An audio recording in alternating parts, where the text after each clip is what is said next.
အားလုံးပဲမင်္ဂလာပါခင်ဗျာ 3KS YouTube Channel ကနေကြိုဆိုလိုက်ပါတယ်မနေ့ဖြန်ဘာဖြစ်မလဲဆိုတာကိုယ်တိုင်မသိနိုင်ပါဘူးအနာဂတ်ဆိုတာ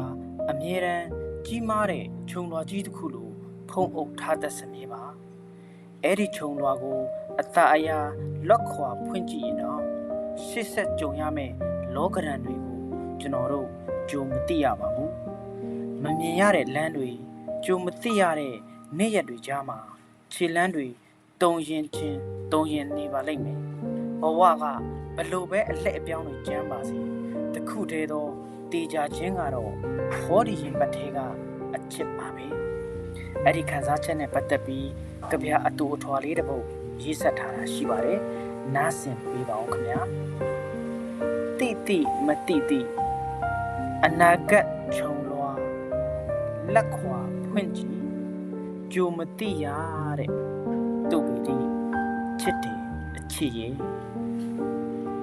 ရေရှမ်းဟုတ်ကဲ့အားလုံးကိုကျေးဇူးတင်ပါတယ်ခင်ဗျာ